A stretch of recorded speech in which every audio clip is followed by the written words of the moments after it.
Mesdemoiselles et messieurs, veuillez maintenant accueillir la nouvelle présidente. Ce n'est pas moi.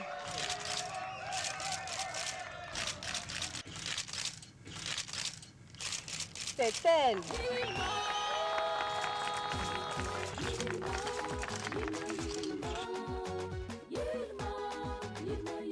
Yilma, source d'une vie meilleure.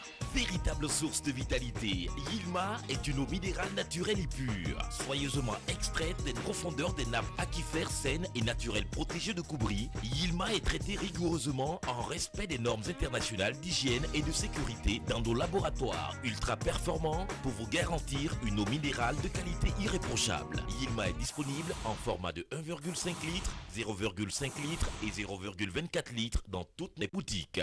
À la Générale des Assurances, nous vous proposons la protection santé groupe PSG, l'assurance santé au coût bien étudié pour tout regroupement de personnes légalement constituées, entreprises, associations, syndicats, ordres, etc., composés d'au moins 10 employés. Profitez de l'assurance santé complètement modulable nationale ou internationale avec une couverture de vos frais de santé au choix à 50, 60, 70, 80, 90 et même à 100%.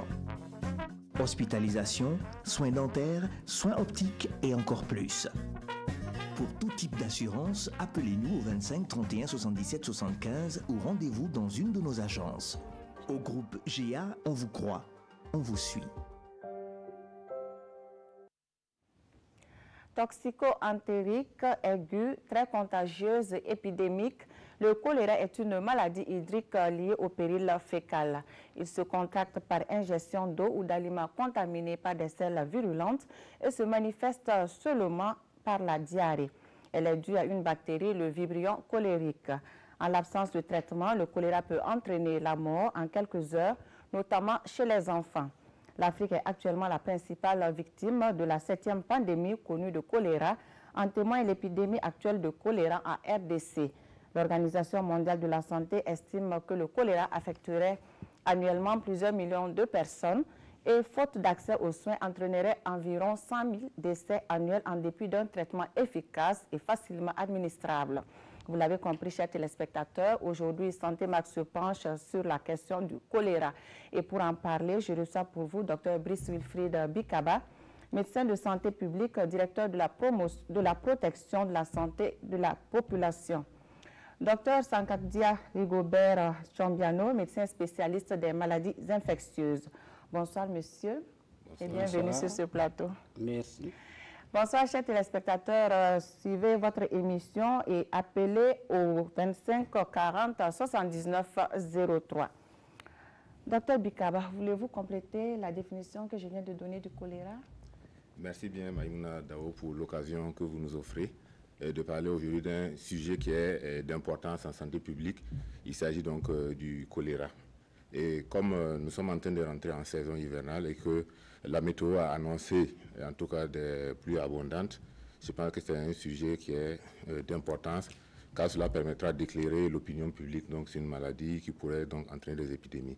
Pour compléter votre définition, je dirais donc que le choléra, c'est une toxi-infection qui est donc causée par une bactérie, le bacille, le Vibrio cholerae, et qui va donc se traduire, qui est très contagieuse d'abord, pouvant entraîner des épidémies, et qui va se traduire donc par des diarrhées, une diarrhée brusque, et pouvant entraîner donc la mort. C'est une maladie qui est exclusivement humaine, et qui peut donc, qui est liée essentiellement donc au péril fécal, et qu'on peut éviter en améliorant donc de manière globale donc l'hygiène et l'assainissement. Docteur Chombiano, quelles sont les origines du choléra? Merci. Le choléra est une vieille maladie qui était connue depuis Hippocrate. Mais disons que le choléra vient de l'Inde, plus précisément du delta du Gange. C'est à partir de cette localité que depuis 1817, il y a eu 7 pandémies. Et c'est la 7e pandémie qui a frappé l'Afrique de plein fouet par l'Égypte et par la Guinée. Voilà. Sinon, c'est une maladie qui sévissait dans le delta des Gants. Il y a eu même des écrits en 1503 par un Portugais qui avait décrit 20 000 cas de décès liés au choléra, mais à l'époque, ce n'était pas le choléra. On ne savait pas de quoi il s'agissait. Voilà. Docteur Bikaba, parlez-nous en détail de l'agent causal du choléra. Bien, pour ce qui concerne le choléra, il est causé essentiellement, comme je l'ai dit en introduction, par une bactérie qui est un bacille, le Vibrio cholerae. On en distingue deux sérogroupes qui sont responsables de la plupart des épidémies, le sérogroupe, le Vibrio cholerae O1 et O139. Il en existe également d'autres souches, mais qui ne sont pas responsables de la plupart d'épidémies. Elles peuvent entraîner des diarrhées, frusses, mais pas des épidémies. Pour ce qui concerne cette bactérie, il faut dire que c'est une bactérie dont le réservoir est essentiellement humain, donc qui va se développer chez l'homme, mais également dont le réservoir peut être les eaux marines, les eaux donc peu salines, ou en tout cas qui offrent des conditions favorables pour le développement de la bactérie. Globalement, il y a des études qui montrent que ces dernières années, avec le réchauffement climatique, en tout cas cela a tendance à être favorable donc, à la pullulation donc, de cette bactérie d'une manière globale. Docteur Thiambiano, parlez-nous des symptômes. Quels sont les symptômes de choléra? Avant de parler des symptômes de la maladie, il n'y a pas beaucoup de choses à dire là-dessus d'ailleurs. Disons que le vibrio, en fait, il y a plusieurs espèces de vibrio. Il y a une vingtaine d'espèces. Mais il y a les deux seulement qui sont capables d'entraîner le choléra parce que ces deux espèces, vibrio cholérae, se regroupent O1 et se regroupent O139. Ce sont des souches qui sont capables de produire une toxine et dans le choléra, c'est cette toxine qui est responsable des manifestations cliniques, la diarrhée. Voilà. Sinon, vous entendrez parler, je suis sûr que vous pouvez nous poser la question, mais il a dit que c'est l'homme qui est l'unique réservoir de virus. Ils vont nous dire, mais on entend parler de choléra, de poulet, etc. Qu'en est-il? Je préfère tout de suite dire que le vibrio cholérique qui provoque le choléra, c'est l'homme. Le réservoir de germes, c'est uniquement l'homme. Cependant, il y a une autre bactérie qu'on appelle Pasteurella, qui entraîne des septicémies chez les poulets. Bon, ce n'est pas uniquement les poulets, la plupart des volailles. Voilà, donc que ce soit très clair. Le vibrio cholérique, il n'affecte que l'homme. Voilà. Maintenant, concernant les manifestations cliniques, je crois que vous l'avez dit dans votre définition, c'est une maladie, le choléra est une maladie hydrique, une maladie diarrhéique.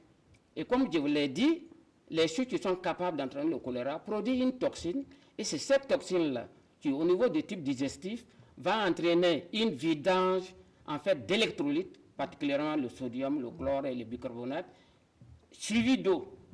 Hein, c'est ces ions-là qui se mobilisent, ça va dans la lumière, et puis c'est éliminé dans les selles. Voilà. Donc le principal symptôme dans le choléra, c'est la diarrhée. Bon, mais en maladie infectieuse, nous, nos maladies infectieuses, avant de les décrire, on distingue plusieurs stades. Il y a la période d'incubation. La période d'incubation, dans le cas du choléra, elle est de courte durée. Ça va de 2 heures à 5 jours au maximum. Ok, après le contact avec le vibrio. Le contact avec le sujet. Ça va parfois très vite. Mais ça aussi, ça dépend des zones. Si vous prenez des zones côtières comme la Côte d'Ivoire, la Guinée, etc., où c'est humide, la période d'incubation peut aller de 3 à 7 jours. Tandis que chez nous, au Burkina, où on n'a pas beaucoup d'eau, la période d'incubation, elle est très courte. Elle est de 1 à 3 jours maximum. Voilà. Ensuite, après cette période d'incubation qui est au cours de laquelle il n'y a pas de manifestation, il y avait ce qu'on appelle la période de début. La maladie débute comment? Curieusement, cette maladie-là, elle débute le plus souvent la nuit, la seconde moitié de la nuit. Et pourquoi cela? Jusqu'à présent, on n'a pas réussi à dire pourquoi c'est là. Ça débute la nuit et le plus souvent, c'est une personne qui présente un embarras gastrique. Épigastrique. Il a l'impression qu'il y a une tension épigastrique. Et cette tension épigastrique-là, ça va le pousser à aller à la selle. La personne ira à la selle, va déféquer et va se sentir un peu libéré. Mais tout de suite, dans les minutes ou les heures qui suivent, il y aura émission d'autres selles. C'est ça qu'on appelle le choléra. Ce sont des selles qui sont nombreuses. À quel rythme, par exemple? Attendez, je vais terminer. Okay. Elles sont nombreuses, elles sont affécales. Et je ne sais pas si, malheureusement, je n'ai pas pu vous envoyer une image de lit du cholérique. À la longue, les selles coulent au travers d'un orifice anal qui est béant. Et vous avez vu les lits de cholérique. Bon, maintenant, j'espère qu'on en verra plus au Burkina. C'est une planche, on fait un trou au milieu, on met un seau en bas, on met du crésil de façon... Parce que ça coule comme un robinet.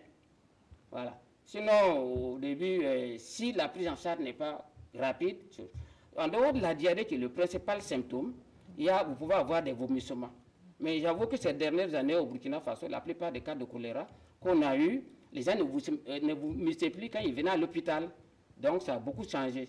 Ensuite, c'est les deux principaux signes, diarrhée, le syndrome diarrhéique. Et l'aspect des selles, c'est important. Dans le choléra, les selles, elles sont liquides, elles sont afécales, c'est-à-dire qu'il n'y a pas de fesses, et elles sont rigiformes. Impression de riz cuit. Ça, c'est très, très caractéristique. On a l'impression que ça contient des flocons, etc., etc. Okay. Ensuite, donc, il y a les vomissements qui peuvent venir. Sinon, le reste, sur le plan général, il y a des manifestations générales. Alors, habituellement, en maladie infectieuse, on a plutôt, la plupart des maladies infectieuses se manifestent par la fièvre. Curieusement, dans le choléra, il n'y a pas de fièvre. On a plutôt une hypothermie. On a une hypothermie, une température qui tourne autour de 36,5. En plus de cela, il y a ce qu'on appelle, peut-être on va revoir dans les conséquences, les autres signes qui suivent, c'est-à-dire les douleurs abdominales. Au début, il n'y a pas de douleur abdominale. Parce que c'est une diarrhée qui est hydrique, une diarrhée qui est chaude, il y a une chose, il n'y a pas de douleur. Mais la fuite des ions, potassium, sodium et puis bicarbonate, ça va entraîner les douleurs par la suite. On a ce qu'on appelle des contractures musculaires abdominales et parfois même au niveau des mollets. Sinon, il n'y a pas... Bon, et puis une autre conséquence, une complication qu'on considère comme étant, c'est la déshydratation. Et le problème du choléra, c'est essentiellement la déshydratation. On reviendra sur la prise en charge. C'est cette déshydratation-là qui va faire qu'on va aboutir à un arrêt cardiaque. Docteur Bikaba, dites-nous les facteurs de risque du choléra. Quels sont les facteurs de risque? Oui, comme je le disais, le choléra, c'est une maladie essentiellement liée au péril fécal, donc liée donc, à une mauvaise hygiène dans l'environnement d'une manière générale. Et donc nous aurons l'environnement qui n'est pas adéquat, l'hygiène également qui n'est pas adéquate. Nous avons également la mauvaise gestion des déchets, Nous avons également d'autres facteurs qui sont liés toujours donc, à l'hygiène corporelle, notamment le fait d'utiliser des eaux qui ne sont pas potables, l'absence d'eau potable également. On peut avoir également les grands regroupements. Généralement, lorsqu'il y a des funérailles, les grandes fêtes où en tout cas il y a un certain nombre de personnes qui viennent d'horizons divers, ce sont des occasions en tout cas où les personnes donc, peuvent contracter cela. Et d'ailleurs, les camps de réfugiés également, où les conditions d'hygiène donc ne sont pas favorables, donc sont des milieux où en tout cas qui sont favorables donc, à l'éclosion donc de cette maladie. Et en plus de cela, les catastrophes, les crises d'une manière générale sont également des facteurs qui sont donc favorables à la survenue du choléra. Vous vous souvenez donc en Haïti en 2010, lorsqu'il y a eu le tremblement de terre, nous avons eu une épidémie de choléra, en tout cas d'une ampleur en tout cas assez grave. Au Yémen également, en 2016, on se souviendra également, le Yémen qui est confronté à une crise, effectivement, a été confronté en 2016 à une épidémie également d'une grande ampleur. Donc, vous voyez donc les crises, les catastrophes également sont les terreaux donc, de cette maladie, donc, et le choléra. Mais d'une manière générale, ce sont les conditions d'hygiène, les mauvaises conditions d'hygiène et d'assainissement qui feront donc le lit donc, du choléra. Le début de la saison des pluies rime souvent avec les maladies hydriques comme la diarrhée et le choléra. Mais rassurez-vous, nous ne sommes pas en situation de choléra. Un constat fait à travers la ville de Ouagadougou laisse présager que si les populations ne changent pas de comportement, le risque de survenue de choléra est très élevé. Les détails dans ce reportage signé Amadou Ilboudo et Lazare Pouya. Maladie hydrique survenant généralement en saison pluvieuse, le choléra est une maladie des saluetés. En ce début de saison pluvieuse où les légumes sont plus ou moins en abondance dans certains milieux, le choléra peut surgir si on y prend garde. Nous sommes dans un marché à Ouagadougou. Ici, les tomates, la salade, les choux et que sais-je encore sont vendus parfois dans des conditions déplorables avec des mouches qui passent tout leur temps à rôder autour. C'est dans ces conditions que si les légumes sont mal lavés, l'on peut facilement contracter le choléra. Mais rassurez-vous, nous ne sommes pas en situation de choléra. Et pour preuve, nous sommes à l'hôpital du district de Boulmirou, ex-SEMA de Pissi à Ouagadougou. Ici, cela fait 3 ans qu'aucun cas de choléra n'a été enregistré. En ce qui concerne le choléra, pour cette saison pluvieuse, en tout cas, on n'a pas encore enregistré de cas. Et de façon générale, depuis environ 3 ans que nous sommes là, on n'a pas encore enregistré de cas de choléra au niveau du district ou bien au niveau du service des urgences médicales du SEMA. Pourquoi? Parce que peut-être nous sommes dans une zone urbaine et également il y a des sensibilisations qui se font carrément au niveau de la périphérie également. Et en ce qui concerne l'assainissement des lieux et les mesures d'hygiène également dans les écoles. Bon, il y a des mesures en tout cas qui sont prises et des actions qui sont menées pour la sensibilisation de la population dans ce cadre. Bonne nouvelle donc, mais il faut savoir qu'avec des caniveaux sales comme ceux-ci et où les populations pourraient utiliser ces eaux usées pour arroser leur jardin, le risque d'avoir le choléra est à un pas. Mais l'hôpital du district de Boulmirou a déjà pris ses mesures pour la prise en charge d'éventuels cas de choléra qui surviendraient dans sa structure. Comme toutes les autres pathologies, c'est basé sur les moyens thérapeutiques qu'on a. Pour ce qui concerne le choléra, c'est surtout la déshydratation en premier lieu. Donc on a au niveau du dépôt et également les officines à l'extérieur où on peut trouver des solutés de réhydratation, des électrolytes également. Et en ce qui concerne les antibiotiques, on en a pour prendre en charge ces maladies. Pour les techniciens de génie sanitaire de l'hôpital du district de Boulmirou, 4 axes de prévention du choléra sont à retenir. Il s'agit de l'hygiène des aliments, de l'eau, des mains et de l'assainissement individuel autonome. L'hygiène des mains pour dire, après avoir utilisé les toilettes des uns et les autres, que ce soit le choléra ou toute autre maladie, on doit se laver les mains à l'eau potable et au savon. En ce qui concerne les aliments, c'est-à-dire les crudités, que ce soit des tomates, que ce soit de la salade, les uns et les autres doivent laver non seulement à l'eau propre, c'est-à-dire à l'eau potable, désinfecter les salades avec de l'eau de javel et une fois qu'ils n'ont pas l'information juste par rapport au dosage de l'eau de javel, on peut s'approcher à un agent de santé pour comprendre davantage quelle est la concentration idéale pour pouvoir désinfecter ces légumes-là. Donc, il faut désinfecter ces légumes, disons ces crudités, avec de l'eau de javel. C'est très important. En ce qui concerne l'eau, oui, c'est de toujours garder disons, notre eau de boisson. Non seulement le récipient doit être propre, et toujours garder à l'abri, de sorte à ce que l'eau ne soit pas souillée. En ce qui concerne l'assainissement autonome individuel, c'est la construction des latrines et l'utilisation des latrines. Ces latrines doivent être utilisées non seulement pour jeter les fesses des enfants, ces latrines doivent être utilisées non seulement pour déféquer, parce que nous savons, comme on le dit, le choléra c'est une maladie diarrhéique entérique. Donc, pour retrouver, c'est-à-dire le germe responsable de cette maladie est appelé Vibrio cholerae, qui est retrouvé fréquemment dans des selles. Donc, une fois que nous éliminons hygiéniquement ces selles-là, nous sommes sûrs de booster cette maladie hors de notre pays, le Burkina Faso. Si chacun adoptait ces mesures, on pourrait éviter beaucoup de maladies et vivre en toute quiétude. Docteur Bikaba, parlez-nous de la situation épidémiologique du choléra au Burkina Faso. Ok, merci bien. Pour ce qui concerne la situation épidémiologique, avant d'aborder le point sur la situation du Burkina, je voudrais faire un point donc sur la situation mondiale. Comme vous l'avez dit dans votre introduction, l'OMS estime donc chaque année le nombre de cas à environ 4 millions de cas de choléra et environ à 100 000 cas de choléra dans le monde. D'une manière globale, il faut dire 100 000 décès de choléra dans le monde. D'une manière générale, il faut dire que les continents les plus touchés, c'est l'Asie du Sud-Ouest, l'Amérique latine et bien sûr l'Afrique, qui détient bien sûr le record. Puisqu'en 2016, nous avions 38 pays qui avaient notifié des cas de choléra. Et parmi ces 38 pays, nous avions 17 pays de l'Afrique de l'Ouest, de l'Afrique d'une manière générale, et 12 pays donc, provenant des autres continents. Et pour ce qui concerne les pays, en tout cas du Nord, la plupart des cas de choléra qui sont notifiés là-bas sont des cas importés. Voilà.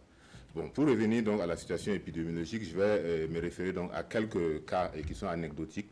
Les dernières années, en 2010, j'ai rapporté donc l'épidémie de choléra qui est survenue en Haïti après donc le tremblement de terre.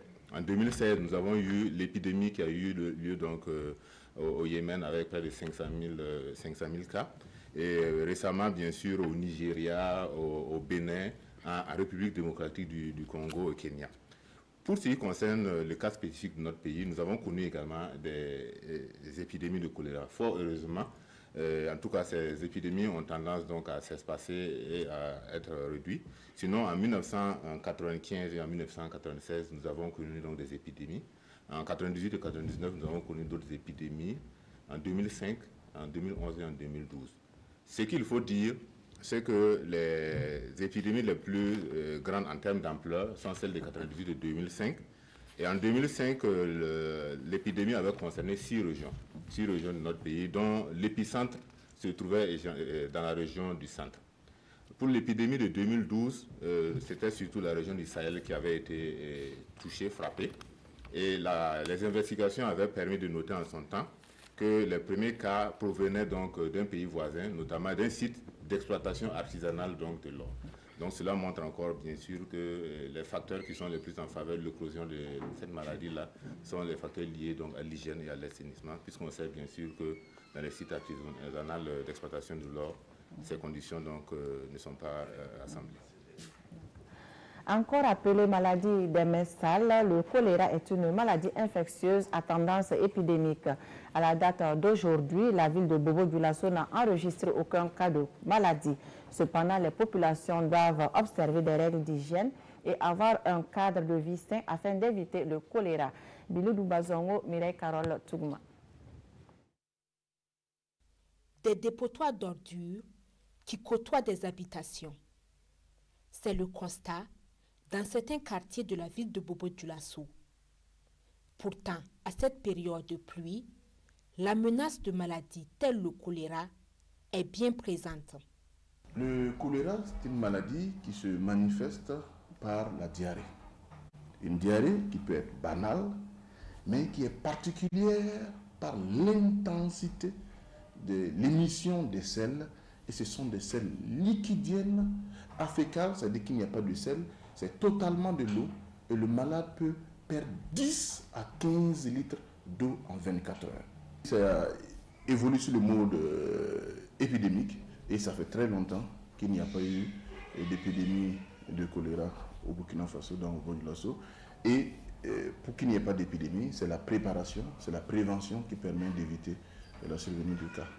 Une prévention basée sur la sensibilisation. L'hygiène doit être de mise. La prévention de cette maladie repose, sur l'utilisation des latrines, des toilettes, au lieu de faire les besoins à l'air libre. Comme je le disais, avec les pluies, on peut avoir le transport des microbes. Et deuxièmement, c'est de faire l'hygiène des mains à la sortie des toilettes et avant les repas. Quand on dit hygiène des mains, il faut que ce soit le lavage des mains avec du savon. Contrairement aux habitudes que nous avons dans notre pays, il faut que le lavage des mains se fasse avec du savon à la sortie des toilettes et avant les repas. Aujourd'hui, on peut utiliser ce qu'on appelle le gel hydroalcoolique que les gens ont connu avec l'épidémie de la maladie à virus Ebola, mais qui doit être appliqué sur des mains visiblement propres. À cela s'ajoute la nécessité d'avoir un cadre de vie sain. Le choléra est une maladie infectieuse et il est conseillé de consulter dès les premiers signes de la maladie afin de permettre une prise en charge efficace. Docteur Bikaba, où observe-t-on au Burkina les flambées épidémiques? Merci bien. Il faut noter d'abord que depuis 2012, notre pays n'a pas enregistré d'épidémie de choléra. Et cela ne veut pas dire que nous sommes un pays exempt de cette maladie.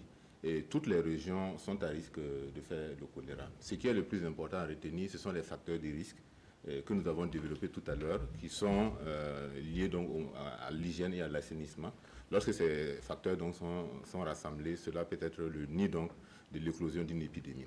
En outre, l'un des faits majeurs qu'il faut notifier pour notre pays, c'est que nous sommes un pays qui est frontalier avec au moins 6 ou 7 pays qui notifient des cas de choléra chaque année. Et quand on connaît la porosité et la mobilité donc des populations, cela peut être donc à l'origine donc d'une épidémie de choléra. D'ailleurs, il y a eu des cas anecdotiques donc où la plupart des cas proviennent donc de certains pays et qui sont liés de l'épidémie au niveau du Burkina Faso. D'une manière générale, c'est la raison pour laquelle, bien sûr, c'est important de pouvoir avoir un système de surveillance donc, de cette maladie essentiellement, et surtout pendant cette période humide où, en tout cas, les facteurs de risque sont accrus. Il faut sensibiliser la population pour que les uns et les autres sachent donc prendre les précautions afin d'éviter la survenue de la maladie. Docteur Tchombiano, comment la maladie se propage-t-elle? Alors, merci. Alors, je vais revenir un peu sur les facteurs de risque, parce qu'il y a des facteurs de risque collectifs, le manque d'eau potable, le manque d'assainissement, mais il y a des facteurs de risque individuels. Les sujets immunodéprimés, tels que ceux qui sont affectés par le VIH, les enfants malnutris, ce sont eux qui paient le plus lourd tribut, qui sont plus exposés à la maladie. Maintenant, comment la maladie se propage-t-elle? D'abord, il faut dire que le mode de dissémination, on vous a dit que c'était une maladie spécifiquement humaine, que le réservoir de germes, c'était uniquement l'homme. Quand je parle de l'homme, c'est Homo sapiens. Alors, comment on peut se contaminer? Il y a deux façons. Il y a ce qu'on appelle la contamination directe ou la contamination manu-portée, main à main. Et c'est cette contamination-là qui prédomine chez nous, ici, quand il y a des cas de choléra. Le fait d'aller à la selle, on l'a dit dans l'élément, de ne pas se laver les mains et puis saluer l'autre, c'est ça qui fait. Ça, c'est la contamination directe, hein, qui est prépondérante dans les pays où il n'y a pas beaucoup d'eau. Mais vous avez aussi la contamination indirecte. Je pense que le Burkina, d'ailleurs, est en train de glisser vers là. C'est la contamination par l'ingestion, soit d'eau, soit d'aliments qui ont été préalablement contaminés par les selles virulentes, donc des selles qui contiennent le virus. Et c'est comme ça que la maladie... Alors, le choléra, c'est la deuxième maladie la plus épidémique au monde, après la grippe. Ça va très vite. Et pourquoi? Parce que non seulement il y a l'environnement qui peut contenir les germes, il y a le malade, le porteur asymptomatique et même le cadavre est contagieux. Et le virus se retrouve dans les selles, dans les vomissements et même dans la sueur. Nous qui sommes des vieux médecins, parfois quand il y avait le choléra, quand la personne transpirait beaucoup, on déchirait ici, on envoie au laboratoire pour faire le diagnostic. Ah bon. Voilà. Donc, c'est pas pour dire que quand il y a un décès de choléra, il y a des conduites à tenir. De la mort au cimetière sans passer à la maison. Au besoin sous escorte policière. Alors, je vais vous raconter une histoire quand j'étais en Côte d'Ivoire. Il y a un monsieur qui est décédé à Abidjan. Vous savez, c'est les Akans. Les gens n'enterrent pas à Abidjan. Donc, on a voulu transférer le corps dans son village. Quelqu'un est descendu dans une plantation pour dire que... Ah, et puis, il a entraîné une épidémie dans la plantation. Tout simplement. Oui, tout simplement. Alors, donc, c'est une maladie qui est très, très, très contagieuse. Voilà. Et la dissémination, soit c'est par l'intermédiaire des mains, soit c'est par l'intermédiaire de l'eau et des aliments qui ont été préalablement contaminés. Découvrons à présent les questions des téléspectateurs. C'est avec Viviane Tiendrebego.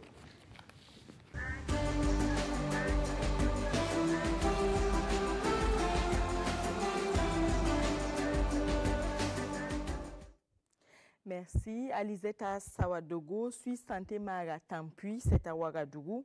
Elle aimerait que vous parliez de la manière dont le choléra se manifeste. Monsieur Bourema Nyambré à Ouargaï demande comment faire la différence entre le choléra et les autres intoxications qui se manifestent par des diarrhées-vomissements.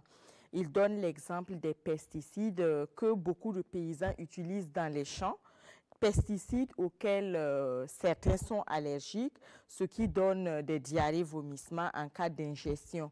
Donc, il aimerait que vous donniez d'autres exemples qui permettraient d'alerter l'entourage sur des risques de choléra. Monsieur Karantao à Koumbri voudrait savoir si on peut être un porteur sain du choléra. Si oui, comment est-ce qu'on peut savoir qu'on est un porteur sain du choléra? Et puis, est-ce que ce porteur sain-là peut transmettre la maladie? Monsieur Kiswensida Abdel Ouedraogo est à Ouagadougou. Lui, il aimerait que vous lui expliquiez encore qu'est-ce que le choléra pour les plus jeunes téléspectateurs, comment se protéger de cette maladie. Madame Napoko Sawadogo Ayako constate avec tout le monde que nos villes sont devenues très sales.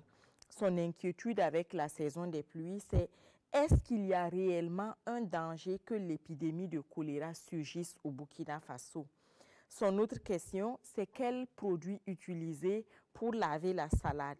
Elle pose la question parce qu'avant, on parlait d'utiliser un produit comme permanganate, qu'on ne voit plus beaucoup d'ailleurs maintenant.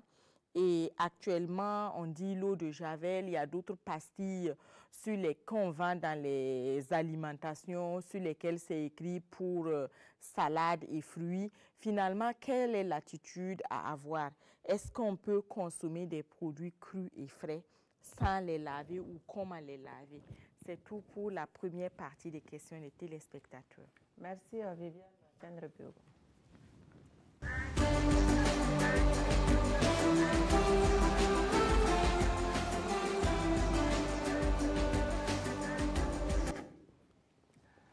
Question donc des téléspectateurs. Madame Sawadogo, elle aimerait savoir encore les signes cliniques, les manifestations du choléra. Docteur Chambiano. Merci. Alors, on en avait parlé peut-être. Oui, j'en ai parlé, peut-être qu'elle n'a pas très bien compris.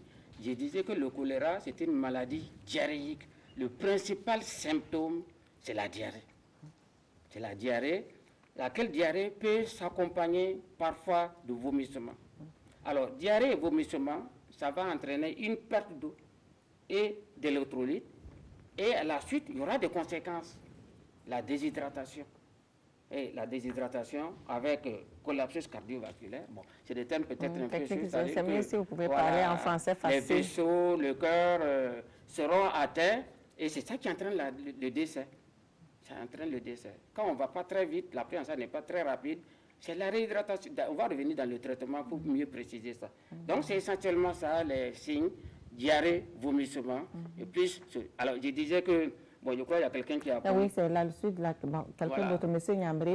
Lui, il veut savoir les manifestations des diarrhées dues au choléra et d'autres diarrhées, vomissements dues à d'autres intoxications, notamment les pesticides. Les toxi-infections alimentaires. Ça, il y en a beaucoup. Et même les pesticides qu'on utilise dans les champs, auxquels certains sont allergiques. Bon, je n'ai pas tellement le truc des pesticides, mais toujours est-il qu'effectivement, quand on parle de diarrhée, il y a beaucoup de germes qui sont responsables de diarrhée, au nombre desquels il y a les bactéries, il y a les virus et même certains parasites.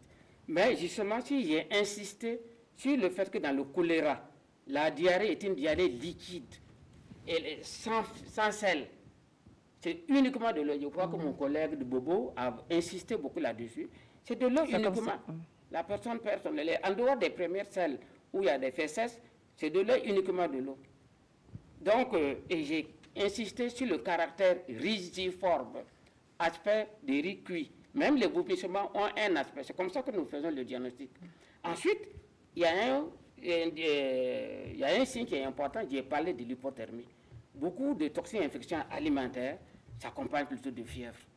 S'accompagnent de fièvre. Bon, et les principaux diagnostics, c'est la toxine-infection alimentaire à staphylocoque, c'est la toxine-infection alimentaire au Escherichia coli, etc., au tigel, comme nous connaissons sous le terme de dysenterie. Avec la dysenterie, effectivement, on a aussi des selles, mais la différence, c'est que dans la dysenterie, on a ce qu'on appelle les coliques. Ça fait mal. Et il y a une émission des selles qui sont muqueuses, parfois accompagnées de sang. Donc, en fait, mais il faut dire que pour éliminer, on fait des prélèvements des selles, on envoie au laboratoire, et c'est le laboratoire le plus souvent qui nous départage. Voilà. Peut-on être un porteur sain du choléra? Oui, je vais continuer avec la question. Effectivement, on vous a parlé du choléra, on vous a dit que il faut dire que dans 90% des cas, quand 100 malades ingèrent le germe, c'est peut-être 10% qui vont manifester la maladie. Donc, les 90 là sont des porteurs asymptomatiques. Avant, on disait porteurs sains, on a remplacé par asymptomatiques parce qu'ils sont simples eux, mais ils contaminent les autres. Donc, ce sont des porteurs sains et c'est ça qui fait le danger de la maladie. Et en plus, parmi ceux qui vont... Mais comment savoir qu'on est Il n'y a qu'un seul examen. Le plus souvent, c'est de découverte systématique. Voilà, c'est-à-dire que c'est quelqu'un peut-être qui fait une petite diarrhée banale, apparemment banale, qui va faire la coproculture et on lui dit « Ah, vous avez le germe ». Voilà. Et donc, c'est souvent la coproculture. C'est pourquoi j'insiste sur le rôle que doit jouer le laboratoire pour faire le diagnostic. Parce que même quand bien nous-mêmes, malgré l'aspect des selles, malgré tout ça là, tant qu'on n'a pas la confirmation des choses, du laboratoire de bactériologie, nous parlons plutôt de syndrome cholériforme. Docteur Bika, M. Ouedraogo Abdel veut qu'on redéfinisse encore le choléra pour les jeunes, en français facile, pour que les jeunes téléspectateurs puissent comprendre et savoir comment se protéger de la maladie. Ok, merci. Il faut dire que le choléra, c'est une maladie qui va se manifester par une diarrhée profuse. C'est une diarrhée également qui est aiguë et qui va entraîner rapidement une déshydratation de celui qui en est touché. C'est une maladie qui est causée essentiellement par une bactérie, qui est le Vibrio cholerae, et elle est essentiellement due à une mauvaise hygiène et un mauvais assainissement donc, du milieu d'une manière générale. Donc voilà globalement résumé comment on peut résumer le choléra. C'est une maladie également qui est très contagieuse, comme le professeur le disait tout à l'heure, et qui est responsable donc d'épidémies. Elle peut être même responsable de pandémies. Comme on le disait, nous sommes actuellement au stade de la 7e pandémie. Il y en a eu 6 et nous sommes au stade de la 7e pandémie. Ça veut dire que ça peut toucher, ça peut partir d'un point aujourd'hui du globe à un autre point du globe. Mais est-ce qu'avec la saison des pluies, ça c'est Mme Saoudou qui est inquiète, est-ce qu'avec la saison des pluies, le risque, y a-t-il un risque que le Burkina vive une épidémie de choléra? Comme je l'ai dit également dans le développement, notre pays n'est pas à l'abri forcément d'une épidémie parce que le choléra sévit à l'état endémique dans plusieurs pays de la sous-région. Et ce qui est le plus important, étant donné que généralement, quand vous voyez dans notre environnement, avec les pluies, lorsqu'il y a des pluies importantes, voilà, il y a le ruissellement des eaux. Et bien sûr, le fait que beaucoup de populations font les selles toujours dans la nature, le ruissellement des eaux donc, peut donc entraîner ces maladies, les bactéries dans les puits. Il y a beaucoup de puits actuellement qui n'ont pas de margelle, donc qui peut être effectivement un terreau donc, pour le développement d'une épidémie. Au-delà de cela également, comme le reportage l'a montré, nous avons vu effectivement les conditions d'hygiène et d'assainissement dans certains milieux. Et il faut noter surtout que c'est l'hygiène individuelle d'abord qui est très importante également. L'hygiène collective également est très, très importante à travers les mesures d'assainissement collectif. Docteur Djombiat, vous voulez compléter? Oui, parce que, pour dire à celui qui a posé la question que nous ne sommes pas à l'abri du choléra. Alors, je vais vous raconter une anecdote. En 2006, l'épidémie est partie comment? Dans un pays voisin, il y avait des élections. Pour obliger les gens à aller voter, on a fermé le robinet. Et on a un de nos routiers qui a bu l'eau d'un puits.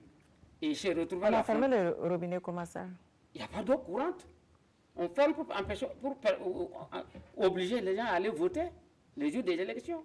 Ah bon? Oui, parce que quand il y a l'eau, les gens ne vont pas voter. Je ne sais pas, je n'ai rien compris. Et c'est comme ça que le choléra est rentré au Burkina. Le gars, quand nous on a eu à interroger le routier, c'est-à-dire le chauffeur, il a dit non, lui il a bu l'eau de pluie. Et comme il a dit, l'eau de pluie, il vaut mieux se méfier, particulièrement pendant cette saison.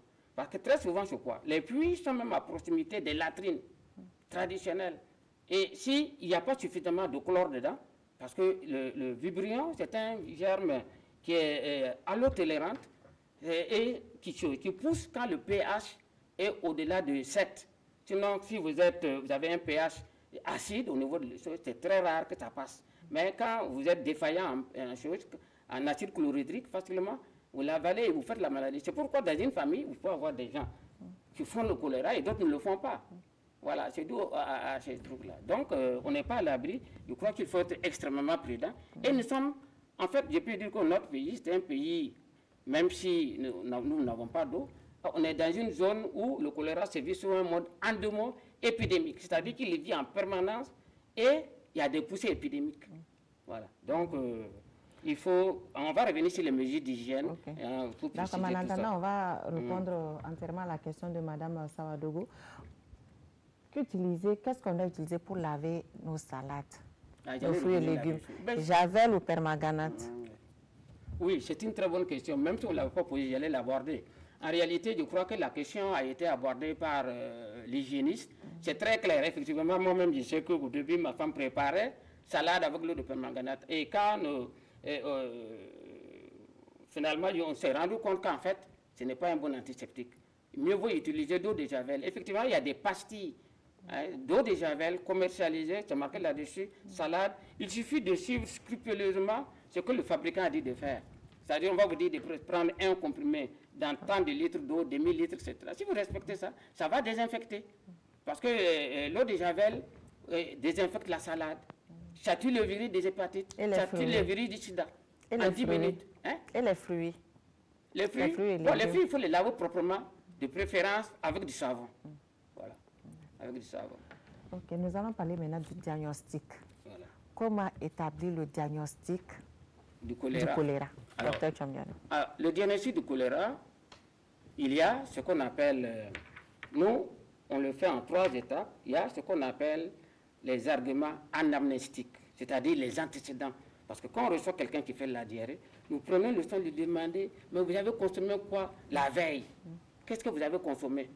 Ensuite, donc, il y a également la notion d'épidémie. Il est évident que dans la ville de Ouagadougou, il y a dans un quartier ou dans un secteur, on a déclaré une épidémie de choléra. Grâce au laboratoire, il faut être très vigilant. Dès qu'on a la diarrhée seulement, il vaut mieux aller dans une formation sanitaire, on prélève, on recherche les choses. Donc ça, ce sont les arguments.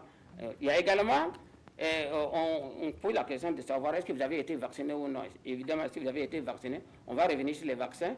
Vous avez de fortes chances que vous soyez protégé. Ensuite, il y a les arguments cliniques. Et j'ai dit que l'argument clinique qu'il faut retenir, c'est la diarrhée. Une diarrhée faite d'eau, rien que d'eau. Et je vous ai dit qu'au début, on va à la selle, on se croise soulagé, et par la suite, ça finit par couler au travers d'un sphincter anal qui a totalement relâché. Ça coule comme de l'eau. Voilà, donc c'est surtout la diarrhée. Maintenant, ce n'est pas suffisant, parce que jusque-là, on va parler de syndrome cholériforme. Le diagnostic de certitude, il est biologique. On prélève les selles, on envoie au laboratoire de bactériaux, ils vont isoler les germes, ils vont l'identifier et ils vont faire ce qu'on appelle, ils vont étudier sa sensibilité aux antibiotiques. Voilà. Si le laboratoire dit qu'on a trouvé le besoin à ce moment, c'est à ce moment que la direction de la protection de la santé de la population déclare qu'il y a épidémie. Alors, je vais rappeler que dans des pays comme le Burkina, c'est vrai que je dis qu'on a des pays qui nous côtoient et pour lesquels ils sont endémiques. Nous, on n'est vraiment pas très, très endémiques. Mais si on a un seul cas de choléra, c'est considéré comme une épidémie. C'est un peu différent, par exemple, d'une situation comme en Côte d'Ivoire, où, quand j'y étais, on avait des cas sporadiques tout au long de l'année. Là, il faut que ça atteigne un certain seuil pour qu'on puisse déclarer l'épidémie. Mais au Burkina, un seul cas constitue une épidémie. Voilà. D'accord. Docteur Bika, quels sont les traitements qui sont disponibles? Oui, pour ce qui concerne le choléra, le premier des traitements d'abord, c'est la réhydratation. Parce que, étant donné que c'est une maladie qui se caractérise donc par une perte importante en eau, la première des choses, c'est la réhydratation du malade. Et cela peut se faire par 2 voies. Soit la réhydratation donc par voie orale, à travers donc les selles de réhydratation orale que nous avons en tout cas dans les officines. Et bien sûr, tout ce qui peut constituer donc des liquides, le potage, la bouillie, etc., tout cela peut accompagner à rétablir donc le patient. D'autre part, lorsque le cas est sévère, on peut passer donc par voie parentérale à travers donc des perfusions intraveineuses donc de liquide. Et dans ce cas, dans les cas sévères, bien sûr, il y a des protocoles qui sont donc disponibles dans les différents hôpitaux. En plus, lorsque c'est un cas sévère, on préconise aussi l'antibiothérapie en vue donc de réduire la durée de la diarrhée et bien sûr couper la chaîne de transmission parce que ça permet de casser effectivement, réduire la charge, la densité donc de bactéries qui sortent donc des selles. Donc voilà un peu ce qu'on peut retenir comme traitement de la diarrhée. Mais le plus important, c'est que lorsque vous présentez des signes de diarrhée qui persistent, surtout chez un adulte, il faut rapidement se rendre donc dans une formation sanitaire pour être prise en charge de manière adéquate. D'accord. Docteur Chombiano, on a parlé de différents traitements, mais qu'en est-il des antibiotiques ou d'autres médicaments? Je vais revenir sur le traitement de la diarrhée, parce que moi, j'ai pratiqué pendant 35 ans, j'ai vu les bêtises qui se passaient aux urgences. Le traitement de la diarrhée, il y avait deux types de diarrhée. Vous avez les diarrhées cholériformes, dont l'essentiel du traitement repose sur l'administration, sur l'hydroélectrolytique. C'est-à-dire, en français facile. Voilà, il faut faire boire. Alors, j'invite les jeunes à ne pas faire comme nous. Avant, nous, quand il y avait un cas, même si ce n'était pas sévère, on perfusait. Il ne faut plus faire ça. C'est lorsque la déshydratation atteint un certain seuil qu'il faut perfuser. Sinon, avec ou sans antibiotiques, le sujet guérit. Parce que le plus souvent, quand il est réhydraté, il va développer une immunité qui va faire sortir le germe. Alors, de l'utilisation des antibiotiques, effectivement, je disais que c'est un germe qui est sensible à beaucoup d'antibiotiques. Je ne veux pas les citer. Tout à fait. Voilà, non, tout à fait d'accord avec vous, tout à fait. Pour éviter l'automédication. Beaucoup d'antibiotiques, mais disons que quel est le rôle des antibiotiques dans le choléra? Ça diminue de 50% le volume des selles, ça diminue la moitié de choses, la durée de la diarrhée. Si le sujet devait faire pendant 5 jours, en 2 jours, ça y est, c'est le volume, s'il devait émettre 10 litres, 20 litres, c'est la moitié. Et enfin, il y a un phénomène, un volet qui est important, ça permet de lutter contre la dissémination. Parce que le sujet qui prend les antibiotiques, il va plus excréter abondamment les germes, donc on lutte contre la dissémination. Ça. Sinon, avec ou sans, j'aime dire ça aux étudiants, avec ou sans antibiotiques, on guérit. Mais on utilise quand même les antibiotiques. Surtout que le plus souvent, c'est une maladie qui concerne les enfants qui sont souvent malnutris et ça fait un coup de pouce. Voilà. Docteur Bilkaba, quel est le pronostic des personnes souffrant de choléra? Comme on l'a dit, le choléra, c'est une maladie qui est grave, qui est contagieuse. Et pour ce qui concerne, nous avons 2 cas de figure. Pour les formes frustes, généralement, ça passe sans qu'on ne soit informé. Mais pour les formes majeures qui concernent le sujet aujourd'hui, en l'absence de traitement, nous avons une létalité qui peut aller jusqu'à 50-70% des cas. Ça veut dire que c'est une maladie qui est assez létale, qui entraîne donc une grande mortalité. Donc, il faut donc aller rapidement dans une formation sanitaire pour être pris en charge de manière adéquate. Maintenant, dans les hôpitaux, lorsque la prise en charge est adéquate, la létalité peut descendre autour de 1% à 2%. On va parler des complications du choléra avant de prendre les questions des téléspectateurs. Docteur Chombiano. Alors, les complications, en fait, le choléra, le problème du choléra réside dans la prise en charge précoce et efficace du choléra. Une fois qu'on est guéri du choléra, il n'y a presque pas de complications. Les seules complications sont liées, comme je le disais, à la diarrhée au vomissement, qui vont faire que le sujet sera déshydraté et il y aura une défaillance cardiaque. C'est tout. Sinon, quand on guérit du choléra, on est guéri, il n'y a pas de complications. Il n'y a pas d'autres complications. Bon, je vais dire quand même qu'il y a complications. Alors, j'insiste là-dessus parce qu'il faut aller vite. Il faut aller vite. Quand on prend, à l'heure actuelle, on estime que normalement, on doit avoir un décès sur 100. C'est l'une des recommandations. Une prise en charge correcte, un décès sur 100 cas de choléra. Voilà. Pourtant, ce n'est pas le cas.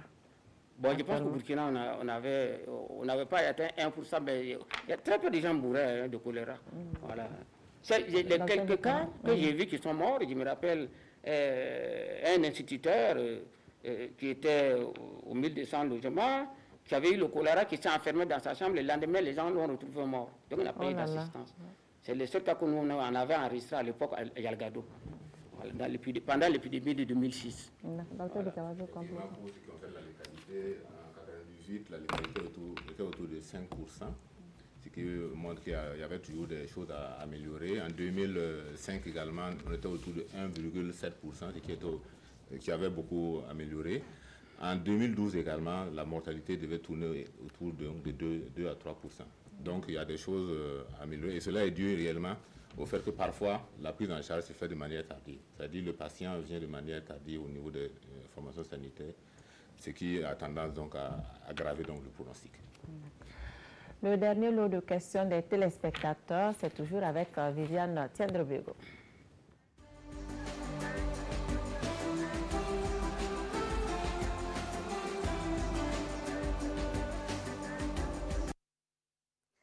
Madame Awa Zongo Akaya veut savoir s'il y a d'autres maladies intestinales liées à des parasites comme le choléra.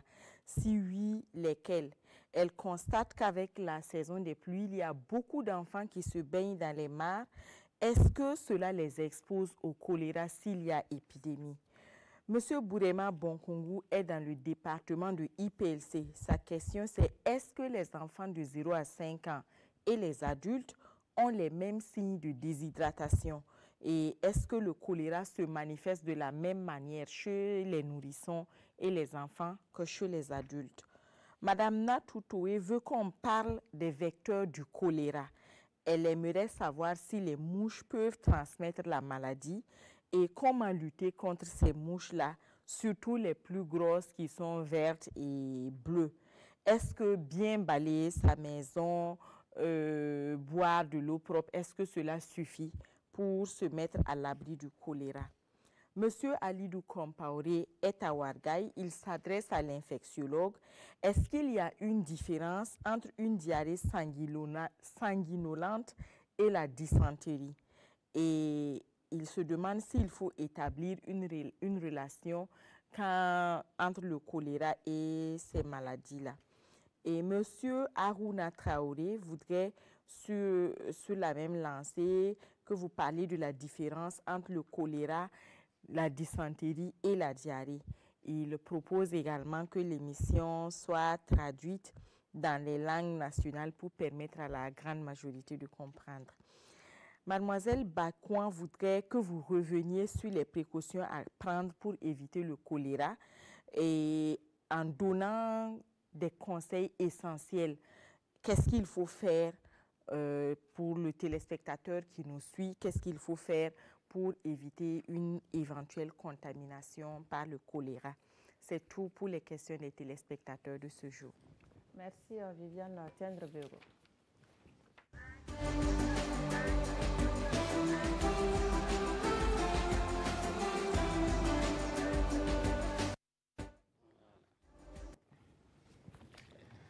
Question des téléspectateurs. Awa Zongo, les maladies intestinales comme le choléra, est-ce qu'il y en a d'autres, docteur Chambiano? Si oui, lesquelles? Elle constate qu'avec la saison des pluies, les enfants se baignent dans les mares. Est-ce que cela les expose au choléra? Non, ben, se baigner dans les mares, ce n'est pas ça qui expose au choléra, c'est le fait de boire. Peut-être l'eau, la mare, si elle contient le vibrio, là, oui. Sinon, le fait de se baigner là, ça expose à d'autres maladies, comme le ver de Guinée. Comme le ver de Guinée. Qu'on a, je précise que la dracunculose, le ver de Guinée, a été éradiqué au Burkina et déclaré par l'OMS en 2011. Donc, ce souci-là. Et ceci, grâce au professeur Djigmede, parfois je l'appelle professeur, parfois le doyen, parfois le général, qui avait prouvé, qui avait dit qu'on pouvait éradiquer cette maladie. À l'époque, les gens disaient qu'il était fou. Mais on a réussi à éradiquer la maladie. Ça s'est étendu à beaucoup de pays de la sous-région. Voilà. Il y a d'autres maladies, évidemment. Comme je disais, il y a beaucoup de maladies diarrhéiques. Hein. Bon, il y a le choléra, c'est vrai. Mais vous avez d'autres maladies comme la typhoïde, hein, qui est liée à l'eau. Vous avez d'autres maladies, je ne vais pas rentrer dans il y en a beaucoup. Il y a des maladies bactériennes, il y a les maladies virales. Hein. Il y a une maladie virale contre laquelle il y a actuellement un vaccin. Alors, je parle de cette maladie parce qu'au début, on pensait qu'on donnait le polio-gouttes. Les gens disaient que c'est ça qui entraînait la diarrhée, alors qu'en fait, c'était dû à un virus. C'était dû à un virus, mais il y a les rotavirus. Mais actuellement, il y a un vaccin pour les rotavirus. Bon, il y a d'autres maladies, on ne va pas rentrer dans tous les détails parce qu'on n'est pas là. Alors, est-ce que les enfants et les adultes manifestent, le choléra se manifeste de la même façon? Oui. Alors, j'allais commencer par répondre en disant que pour ce qui est du nourrisson, c'est exceptionnel. Parce que le nourrisson, le plus souvent, il consomme ce qui est sain. On a vu que c'est le fait de consommer ce qui n'est pas sain, ce qu'on peut facilement être contaminé. Très souvent, quand même, les nourrissons, le nourrisson, c'est jusqu'à 30 mois.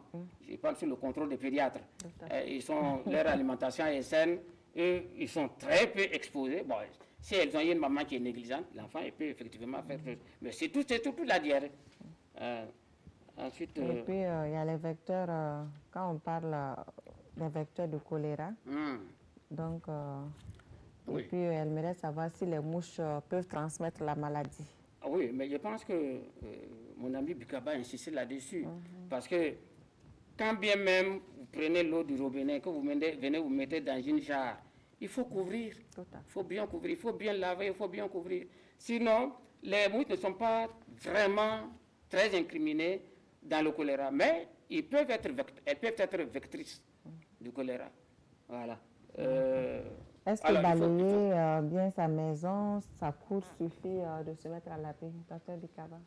Certainement que ça ne suffit pas. Nous allons revenir à la fin peut-être sur la prévention et sur les mesures à observer pour éviter d'attraper. D'accord. Vous êtes interpellé ici, Dr Chambiano. Oui. La différence entre une diarrhée sanguinolente, la dysentérie et puis les deux. Est-ce qu'il faut établir une relation avec le choléra? La personne n'a pas complété. Vous voulez dire qu'il y a une différence entre diarrhée sanguinolente, dysentérie et Ebola. Il a oublié Ebola. Alors, Ebola, je pense par Ebola, avant on les appelait les fièvres hémorragiques virales, parce qu'elles sont liées à un virus, et les manifestations, c'était surtout, ça s'est terminé par des hémorragies. Mais l'épidémie qui a eu lieu dans les 3 pays de la sous-région ont prouvé que très souvent, les gens, c'est surtout la diarrhée, il n'y avait pas d'hémorragie. Donc c'est à cause de ça qu'on ne parle plus de fièvre hémorragique virale, mais la maladie à virus Ebola. Parce que, et ce qui tue Ebola, ce n'est pas forcément les hémorragies, c'est la diarrhée comme dans le choléra. Quand ce n'est pas très bien traité, malheureusement, quand on a un cas d'Ebola, très rapidement, tout le monde a peur, les mesures ne sont pas, les mesures à prendre ne sont pas correctes, et c'est ça qui tue beaucoup, surtout la réhydratation du patient. Alors, diarrhée sanguinolente, dysentérie, la dysentérie s'appelle également shigellose. Alors, la diarrhée sanguinolente... Entre les trois, la diarrhée, la dysentérie et puis le choléra. Oui, la dysentérie est une diarrhée sanguinolente. C'est-à-dire à Shigella. Dysentérie sérotype 1. Voilà. Sinon, les autres dysentéries, parce que parmi les gens qui sont responsables de la dysentérie, vous avez 4 espèces. Vous avez 4 espèces, et parmi les 4 espèces, une seule entraîne des saignements, parce qu'elle aussi, elle produit une toxine. C'est Shigella dysentérie sérotype 1. Sinon, il y a BDI, il y a Sony, etc. Et ils entraînent seulement une diarrhée liquide, en tout point, superposable au choléra. Mais la différence, c'est que là-bas, il y a des douleurs. J'ai dit que dans le choléra, au début, il n'y a pas de douleur. Ensuite, il y a la fièvre. Dans le choléra, il n'y a pas de fièvre. Mais j'insiste là-dessus pour dire que seul le laboratoire nous départage. Voilà. Donc, c'est toujours mieux d'aller vers une structure sanitaire. Docteur Bikaba, existe des moyens de prévention? Oui, lesquels? Oui, il existe des moyens de prévention donc, contre cette maladie. Je citerai 5 moyens essentiellement. La première des choses, axée essentiellement sur le fait de boire de l'eau potable. Lorsqu'on n'est pas sûr qu'une eau est potable, il faut s'abstenir ou la faire bouillir. On peut la faire bouillir ou utiliser donc un antiseptique tel que le chlore ou bien l'eau de javel. La deuxième des mesures qu'il faut observer, c'est de faire de telle sorte à consommer donc des aliments qui soient bien cuits, des aliments qui soient bien cuits, ou bien encore ne pas laisser recouvrir correctement les aliments lorsque on a fini de préparer, et ne pas les consommer lorsque ils ne sont pas très bien protégés ou lorsqu'on n'est pas sûr en tout cas de comment cela a été fait. La troisième des mesures va consister donc à se laver les mains. Et comme on l'a dit, il faut se laver les mains au savon. Et dans certaines circonstances, après être allé au sel, il faut se laver les mains. Après avoir nettoyé donc les enfants, il faut se laver les mains. Avant de préparer, il faut se laver les mains également. Donc voilà un peu les moments où il faut se laver les mains, c'est très très important. Et la quatrième des mesures qu'il faut observer, c'est bien sûr l'utilisation des latrines, et qui est également importante.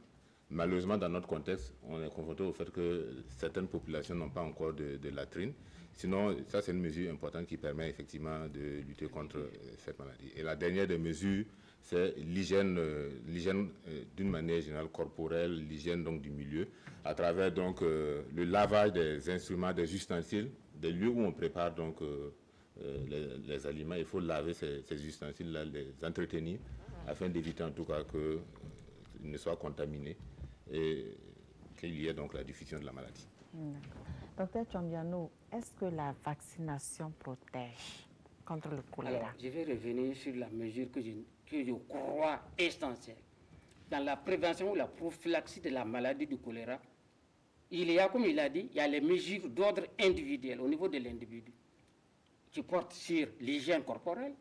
On l'a dit dans le reportage, il faut se laver les mains après avoir été à la selle, avant de manger, ou alors utiliser la solution hydroalcoolique pour se frotter, qui supprime 99% des germes, dont le vibrio cholérique.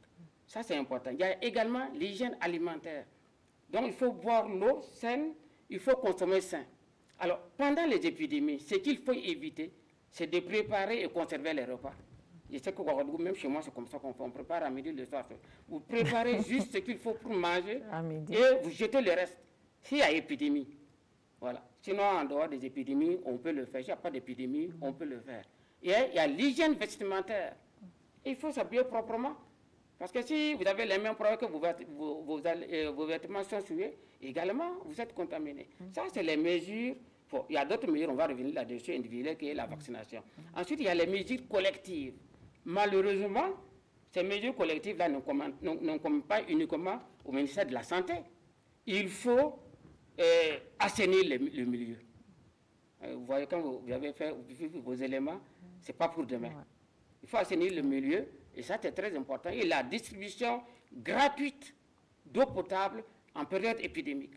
Et c'est dommage, parce que j'ai vu qu'en 2006, tandis que l'ONEA, et ça, il faut les féliciter, ils distribuaient l'eau gratuitement du côté des piscines. D'autres venaient prendre le tonneau, aller revendre à 1000 francs. Vous voyez que c'est difficile.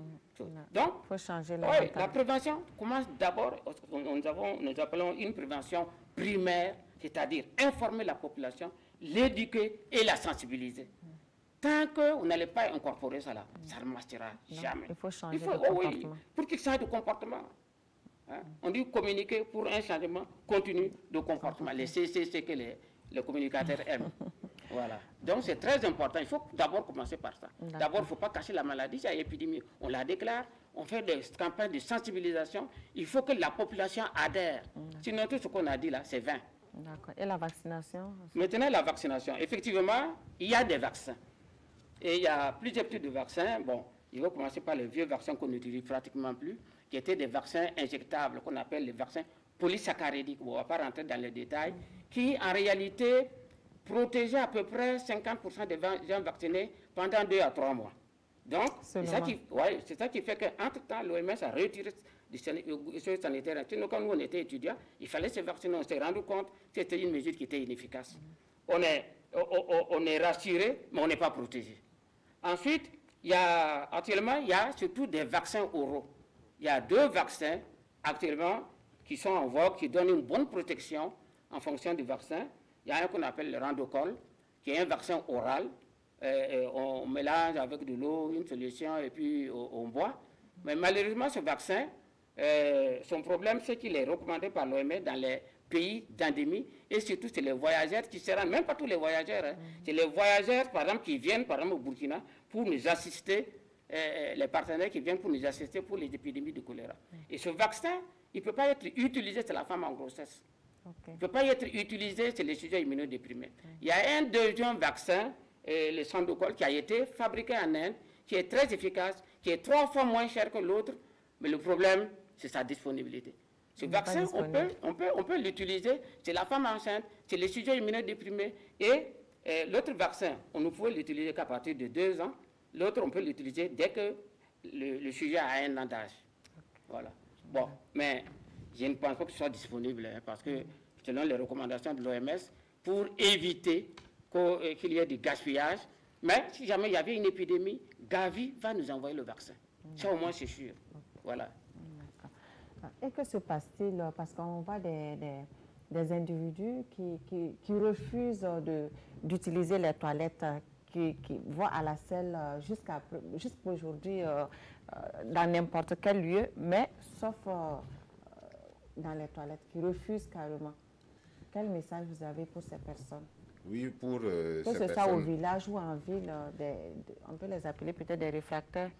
Oui, c'est vrai qu'il y a le fait qu'il y ait des personnes qui soient réfractaires, mais il y a le fait également qu'il y a des populations qui n'aient même pas accès donc, aux toilettes. Donc pour ces personnes qui n'ont pas accès aux toilettes, il y a des mesures quand même à observer. C'est de faire des toilettes donc, à distance donc, des flaques d'eau, parce que pour éviter que les maladies donc, se disséminent dans l'environnement. Et quand il y a une pluie?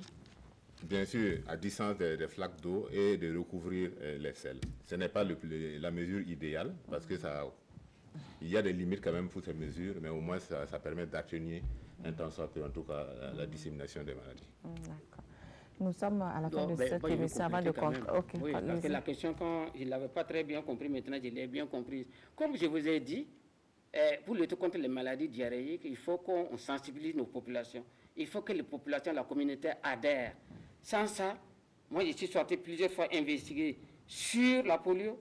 On a vu des cours où, je suis allé du côté de Yako, où les familles en village avaient des latrines et les vieux nous ont dit non, ça là c'est pour les enfants et pour les femmes, nous on préfère aller ailleurs. Donc en fait, il faut sensibiliser la population pour changer, pour un changement de comportement. Si les gens acceptent, ils vont creuser, ils vont utiliser. Sinon, moi je n'allais pas dire qu'ils étaient réfractaires. En fait, c'est une habitude qu'il faut changer. Et ça, l'habitude est une seconde nature. Voilà. Ok, nous sommes à la fin de cette émission, mais avant de conclure, je vais vous permettre de dire un dernier mot. Docteur Bikaba, quels conseils pratiques vous avez pour la population? Merci Maïmouna Dao pour l'occasion que vous nous avez donnée ce soir de parler du choléra. Et étant donc à la direction de la protection de la santé de la population, c'est une période où en tout cas nous observons avec attention en tout cas la surveillance de la maladie, notamment la surveillance des cas de diarrhée. Et c'est la raison pour laquelle nous allons rappeler à la population que le choléra, c'est une maladie donc, qui est grave, qui est mortelle, qui peut entraîner des épidémies, mais qui peut être évitée par la prise en compte donc, des mesures de prévention que nous avons citées tout à l'heure. Les mesures de prévention vont être axées essentiellement sur les mesures d'hygiène individuelle, à travers bien sûr le lavage donc, des mains, à travers donc l'utilisation de l'eau potable, à travers également l'assainissement d'une manière générale du milieu. Donc c'est pour cela que j'allais appeler donc les populations à observer ces mesures d'hygiène là pendant cette période. Et bien sûr, en cas de survenue de diarrhée, c'est de se rendre dans une formation sanitaire pour être pris en charge de manière adéquate. Docteur Chambiano? Alors, moi, je veux conclure, j'ai écrit. Allez, il n'y a pas de problème. Les principaux faits concernant le choléra, c'est que d'abord, le choléra, comme on l'a dit, on l'a redit, c'est une maladie diarrhéique aiguë dont on peut mourir si on ne se fait pas prendre en charge à l'absence de traitement. Ensuite, c'est que la plupart des personnes infectées, 90 sur 100, ne manifestent pas, il n'y a pas de manifestation. Donc, surtout pendant cette saison-là, il vaut mieux que quand on a une petite diarrhée, qu'on aille faire l'examen des selles pour savoir à quoi on a affaire. Ensuite, c'est une maladie pour laquelle le traitement est banal. C'est facile, moi, j'allais dire que c'est facile. Et c'est important de le dire, parce que pendant la saison de pluie, la direction de la protection de la santé de la population met des kits de traitement au niveau des formations sanitaires pour prendre en charge au moins les 5 premiers cas. Tout est prêt. Le matériel pour prélever, le matériel pour les ringères, lactates et même des antibiotiques. Donc, il suffit d'y aller et vous êtes pris en charge. Ensuite, il existe des vaccins. Bon, malheureusement, comme je l'ai dit, pour le moment, on ne peut pas beaucoup tabler là-dessus, surtout dans notre pays. Mais c'est vrai qu'il y a les vaccins, j'ai dit que ça protégeait. Par exemple, ces vaccins-là, j'ai dit que contrairement aux vaccins classiques qui protégeaient 50%, et ils protègent jusqu'à 85%. Et la protection, au lieu de durer 3 mois, ça peut aller à 2 ans, voire 3 ans pour le vaccin qui est le moins cher. Donc, mais il faut se rappeler que ça ne suffit pas. On ne peut pas se baser sur la vaccination. C'est surtout les mesures d'hygiène qu'il a développées. Ensuite, il faut dire qu'il y a une stratégie mondiale qui a été mise en place en 2017 avec pour cible de réduire de 90% les décès dus au choléra. Et l'objectif pour l'OMS, éradiquer le choléra d'ici 2030. J'ai terminé sur cette note d'espoir. Merci. Donc, une note d'espoir qui met fin à cette émission. Merci de l'avoir suivi. Bonsoir et à très bientôt pour un autre numéro de Santé Mag. À la Générale des Assurances, nous vous proposons la protection santé groupe PSG, l'assurance santé au coût bien étudié pour tout regroupement de personnes légalement constituées, entreprises, associations, syndicats, ordres, etc., composé d'au moins 10 employés. Profitez de l'assurance santé complètement modulable nationale ou internationale avec une couverture de vos frais de santé au choix à 50, 60, 70, 80, 90 et même à 100%. Hospitalisation, soins dentaires, soins optiques et encore plus. Pour tout type d'assurance, appelez-nous au 25 31 77 75 ou rendez-vous dans une de nos agences. Au groupe GA, on vous croit.